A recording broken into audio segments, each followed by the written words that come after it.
call came just before dawn. Detective Daniel Reeves sat in his car outside the Seattle precinct, coffee cooling beside him, rain whispering on the windshield.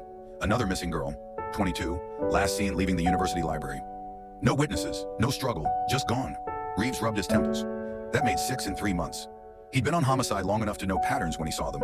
But this wasn't a pattern. It was a phantom. The girls all looked alike. Young brown hair parted down the middle. Bright futures that ended in silence.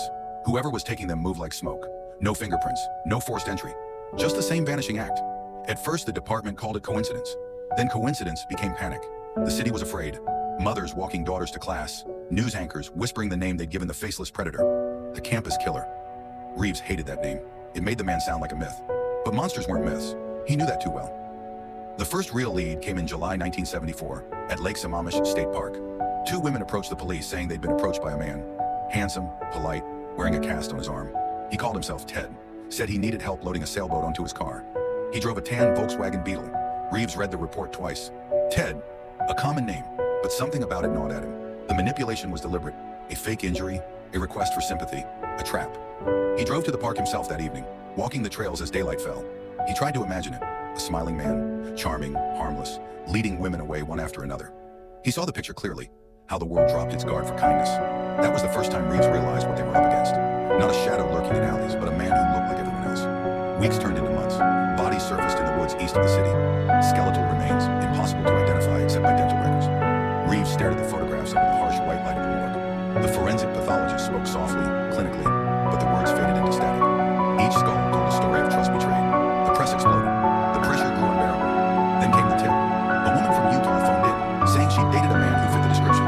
A law student named Ted Bundy. Clean-cut, intelligent, active in politics. Reeves flew to Salt Lake City. The Utah police already had their eyes on Bundy for another case. A woman who'd barely escaped after being attacked near her car. The description matched. Reeves sat in on the interview. Bundy was composed, confident. He smiled as if the whole thing amused him.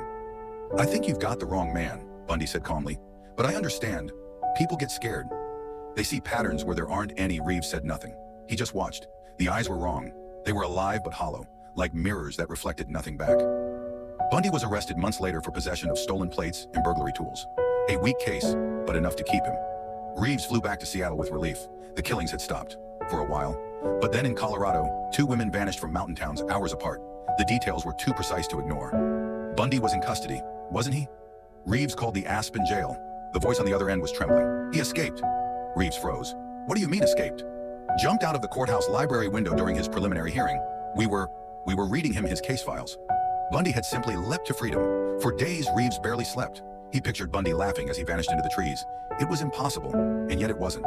Ted Bundy was always 2 steps ahead.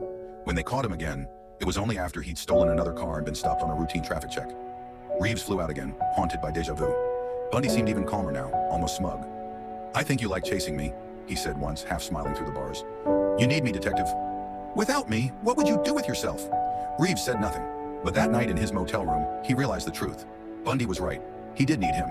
Catching him had become the only thing keeping Reeves from falling apart. Months later, the unthinkable happened again. December 1977. Bundy escaped again, this time from a jail in Colorado Springs. He'd lost weight, crawled through a hole in the ceiling, and vanished into the blizzard. Reeves stared at the report in disbelief. Every line felt like a nightmare repeating itself. The countrywide manhunt began. Flyers, roadblocks, phone tips pouring in from every state. But Bundy was gone, swallowed by the highway. Then, in January 1978, the killing started again. Florida. A sorority house at Florida State University. Reeves heard the news on the radio while driving home. The announcer's voice trembled. 2 young women dead, several injured. The suspect believed to be the same individual